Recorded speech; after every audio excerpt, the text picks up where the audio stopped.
Good morning students, this class for 6th class आपकी आज science की क्लास है।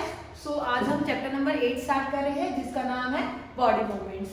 यानी कि हम पढ़ेंगे कि हमारी जो बॉडी है, ह्यूमन बीइंग की जो बॉडी है वो कैसे मूव करती है। तो सबसे पहले हम बॉडी मूवमेंट्स के बारे में पढ़ने से पहले हम पढ़ेंगे हमारी बॉडी के बारे में, हमारी बॉडी क्या होती है, इसके कौन कौन से पार्ट्स होते हैं।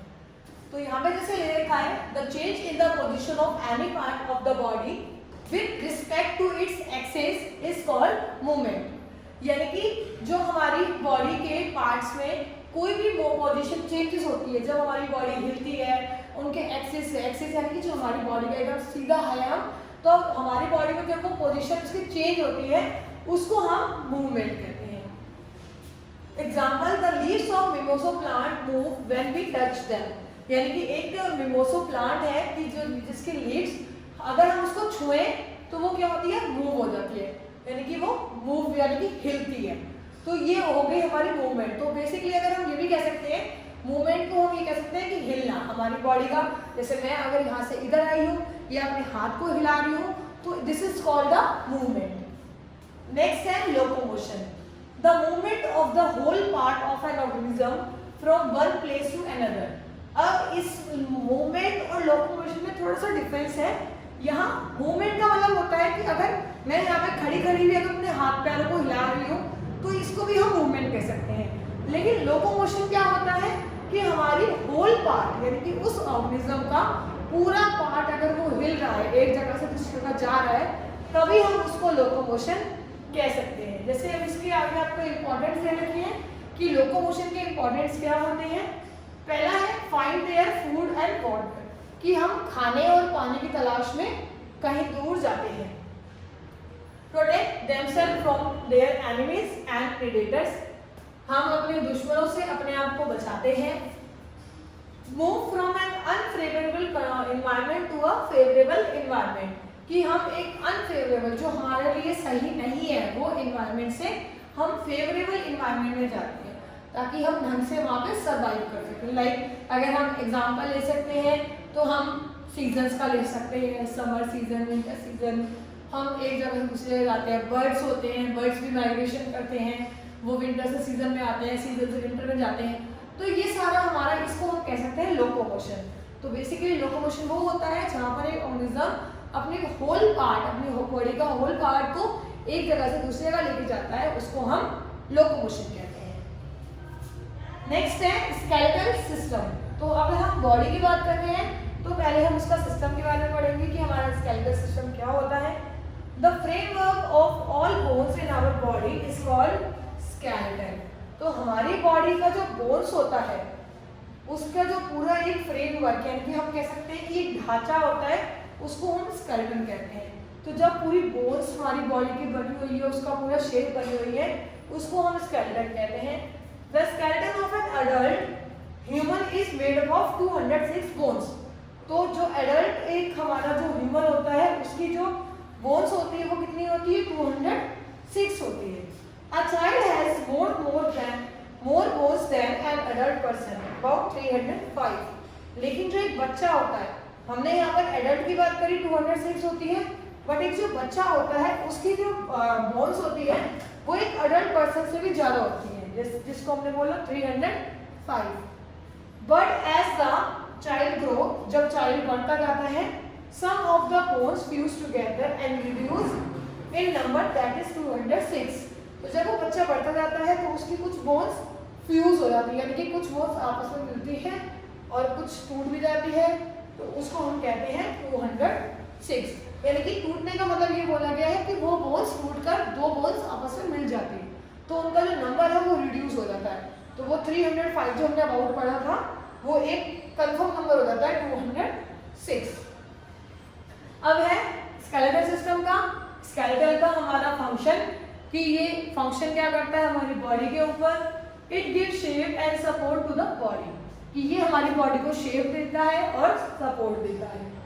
It protect delicate internal organ of the body, हमारी बॉडी के जो अंदर के इंटरनल ऑर्गन्स होते हैं बहुत ही अच्छे होते हैं, बहुत सॉफ्ट होते हैं, उसको ये प्रोटेक्ट करता है।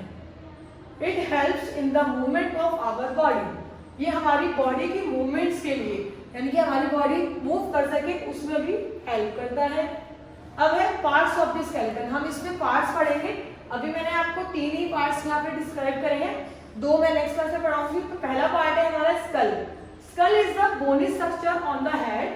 स्कल एक हमारी हेड के ऊपर एक बोनी स्ट्रक्चर है। It is made up of 22 bones out of base. ये हमारे 22 बोन्स होते हैं इसके अंदर, और इस 22 बोन्स में से 8 फ्लैट बोन्स जो हैं वो हमारी ब्रेन बॉक्स और क्रेनियम हम कह सकते हैं, जो हमारा पूरा ब्रेन का बॉक्स होता है या फिर हम उसको क्रेनियम भी कहते हैं, उसमें से जो 8 फ्लैट बोन्स होती हैं वो हमारी इनक्लोज होती है या फिर हमारे बोन्स को प्रोटेक्ट करती है। वो आपस में जुड़ी हुई होती है ताकि हमारे ब्रेन को वो प्रोटेक्ट कर सके।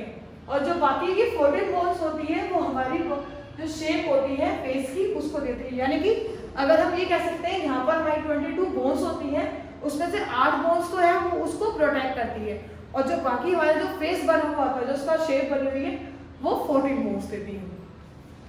नेक्स्ट है बैकबोन और स्पाइन। बैकबोन आपको पता ही है, जो हमारे पीछे रीढ़ की हड्डी होती है हम उसको बैकबोन कहते हैं। Backbone form the main axis of the skeleton. ये एक हमारा मेन एक्सिस है, क्योंकि हम अगर हमारी रीढ़ की हड्डी खराब होगी, टूट गई या कुछ भी ऐसा प्रॉब्लम हो गया तो हम वहाँ पे खड़े नहीं हो सकते।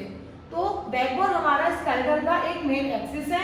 It is made up of 33 small ring shape bones called vertebra. और ये किससे बनी है? इसके अंदर 33 स्मॉल रिंग शेप यानी कि रिंग की शेप की बोन्स होती हैं, जिसको हम वर्टिब्रा कहते हैं।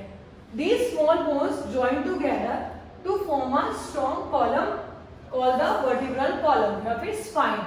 तो ये जो छोटी छोटी बोन्स होती हैं ये आपस में मिलकर एक कॉलम बनाती है, जिसको हम वर्टिब्रल कॉलम या फिर स्पाइन कहते हैं। और ये हमारी जो स्पाइनल कॉर्ड होती है, जो हमारी रीढ़ की हड्डी होती है बीच में, ये उसको इस तरीके से ज्वाइन होकर क्या करती है, वो उसको प्रोटेक्ट करती है, यानी कि उसकी देखरेख करती है कि ताकि वो टूट ना जाए। लास्ट है हमारा the rib case. Rib case क्या होते हैं? There are 12 pair of thin and curved bone called the ribs. ये हमारे 12 पेयर होते हैं, थिन होते हैं, पतले होते हैं, और कर्व यानी कि घूमे हुए होती है बोन्स होती है, जिसको हम रिब्स कहते हैं। These bones form a rib cage. और ये जो बोन्स होती है वो रिब केस बनाती है that protect the heart and lungs. जो कि हमारे जो आगे आपने पता है हमारी बॉडी में हार्ट्स होते हैं, लंग्स होते हैं, तो वो उसको प्रोटेक्ट करती है। All the 12 pairs of ribs are joined to the backbone at the back and first 10 pair are joined with the sternum। यहाँ पे बोला गया है all the 12 pairs of rib, यानी कि जो हमने 12 pairs पढ़े थे रिब के, वो हमारे पूरे बैकबोन से ज्वाइन होती है पीछे से, यानी कि बैक जो हमारी बैकबोन है उससे वो पूरे 12 कंप्लीट ज्वाइन होते हैं। लेकिन जो आगे के हमारे जो स्टार्टिंग के मतलब ऊपर के जो 10 पेयर्स होते हैं वो आगे से हमारे सिर्फ 10 पेयर ही अटैच होते हैं। पूरे 12 होते हैं, पीछे से तो पूरे 12 होंगे अटैच, लेकिन आगे से सिर्फ 10 ही होते हैं, जिसको हम स्टर्नम से अटैच होते हैं, या फिर जिसको हम कह सकते हैं चेस्ट बोन भी कह सकते हैं या फिर ब्रेस्ट बोन भी कह सकते हैं। In the front to form rib case, यानी कि वो फ्रंट से अटैच होते हैं। तो अब हमारे 12 तो पीछे से हैं, बट आगे कितने से हैं? 10 है। तो कितने बचे हमारे? 2 बचे। तो जो लास्ट के 2 पेयर्स होते हैं वो हमारे इन रिब्स को हम फ्लोटिंग रिब्स कहते हैं। यानी कि क्यों कहते हैं इसको? क्योंकि ये आगे से हमारे फ्री होते हैं। तो जो लास्ट के 2 पेयर्स बचे उसको हमने बोल दिया फ्लोटिंग रिब्स, क्योंकि वो अलग अलग होते हैं, मतलब वो आगे से अटैच नहीं होते।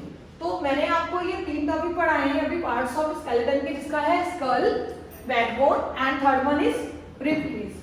फोर्थ आपका बचेगा फोरलिम्ब, और जो लास्ट आपका बचेगा गर्डल।